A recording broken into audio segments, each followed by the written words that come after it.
himself into this fight. I seen him, it was at a press conference, one of his representatives kind of started it off, and he's basically talked his way into a fight I don't think he would ever have got on merit. Oh, wow. So I think he talked his way into it, but I don't see him fighting his way out of it. So I'm going to go Marcus Davis, but I don't necessarily think though it'll be just a slugfest that these people are predicting. They're both technical. I think Marcus Davis is going to try and take him down and expose his weak ground game. I mean, Hardy's he's a blue belt under, I think it's, I'll just check my notes to see who he's blue belt under. Eddie Bravo, sorry I couldn't get his name there. But he has a black belt in Taekwondo.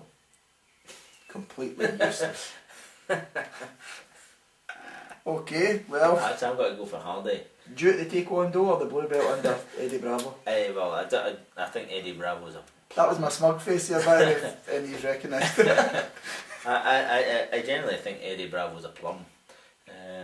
Marcus Davis, just going about, we were talking about him kidding on his Irish and whatnot, he's actually beat the shit out of quite a few British people. Oh no, Paul Kelly, Paul Taylor. He loves fighting over here, that's because he thinks the Irish crowd will... I don't know, he maybe thinks that Ireland is England. Possibly. He's beat Shawnee Carter, Mr. International, who that's like talking about. If you go on the internet, you can find Shawnee Carter's angle technique, where he shows you the perfect angle to punch someone, and he uses a ruler, and he starts to talk about geometry and trigonometry, and then gets confused and describes an obtuse angle as an acute angle. To be fair, he drinks a lot.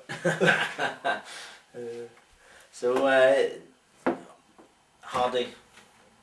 I'm going with Marcus Davis in this one. I don't necessarily like anything about him, but I just think he'll win.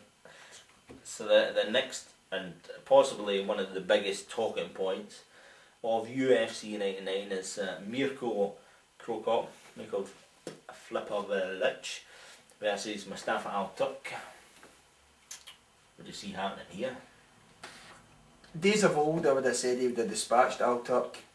Right, he would have stopped him and sparkled him with a kick to the head pretty rapidly, but just now I don't think he's a Cro Cop of old. I think he might struggle. He is going to struggle against big grapplers, and that's basically what Al-Turk is. He's going to try and get him down, probably rush him straight away, get him down and try to pound him out, and Mirko suffered at the hands of that before. Although Gonzaga knocked him out with a head kick, he softened him up first with a good bit of ground and pound, so I think Mirko's going to be maybe nervous. He's going to be backing away, and Al-Turk's straight down the middle of that cage after him. So although I want Mirko to win, I think he'll either win easily or it'll be a disaster for him. I think he's an absolute master of publicity, Mirko Cro Cop. There was a big thing about, is he coming to the UFC or back to the UFC? Well, there was a big announcement, is he in the UFC? Then they say no, he's in Dream. Then they say he's in Mustafa Al-Turk. And then Mustafa Al-Turk's name took completely off the schedule, and then 2 days later it reappeared on the schedule with Cro Cop next to it. How's his nuts, by the way? Sorry to interrupt you. They're probably pretty sore, but he's in a process of recovery.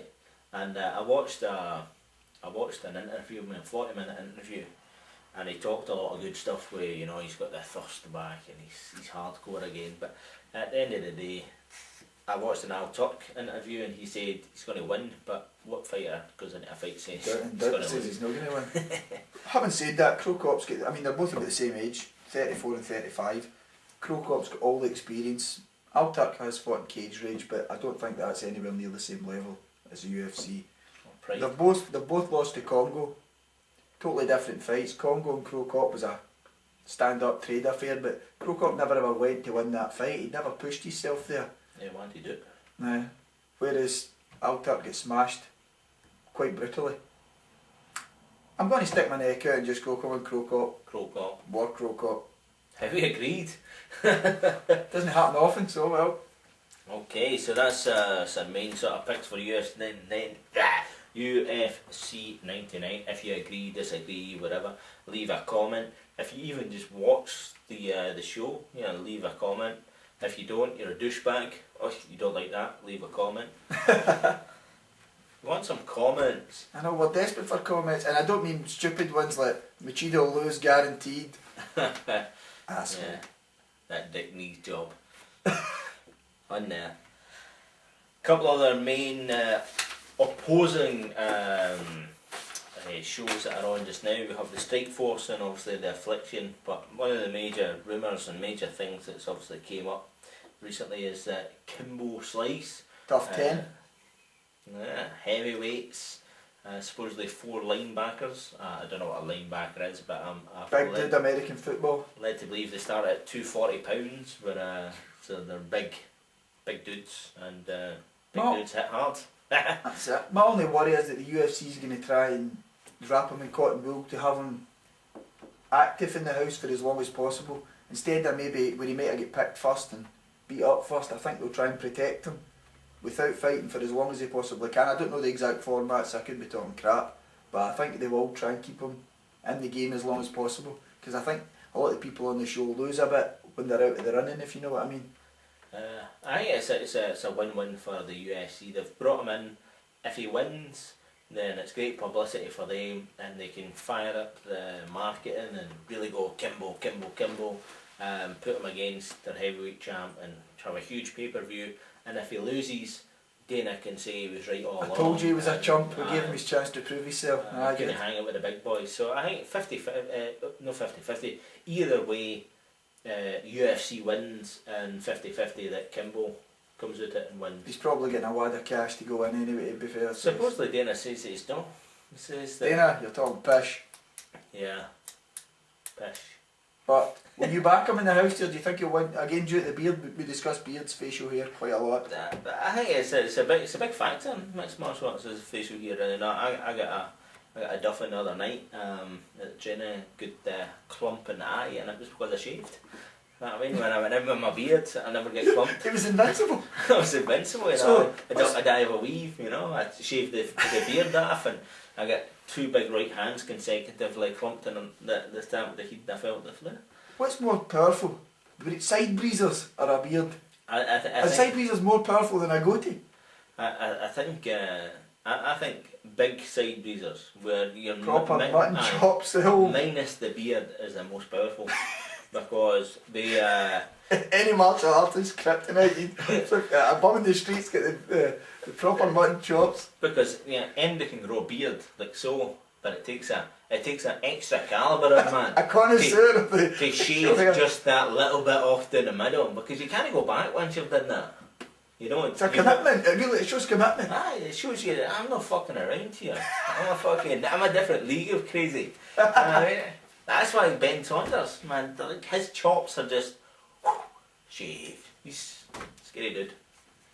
Kimbo, and he's obviously up there. He's got a big bushy beard. But the best thing I read about Kimbo recently on the internet is why does he have his chest hair shaved into a big cock like Brock Lesnar? I don't know if you've seen his chest hair. That's it there, chest hair. But it's basically just like under there, like so. And he shaved his chest hair into a big cock. Brock Lesnar love there.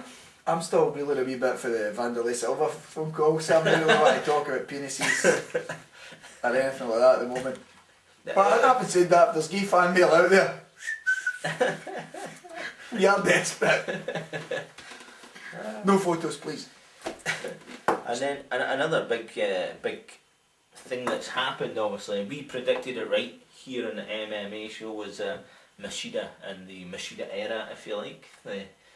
The karate man, Mr. Miyagi. We also had Machida phoning live last time. Before he was the UFC light heavyweight champion. We talked to him, and he talked about his karate, the lineage of his karate, all that sort of good stuff. So I have to say, I'm not going to be one of these people who now jumps in the Machida bandwagon and say I always knew he was going to win.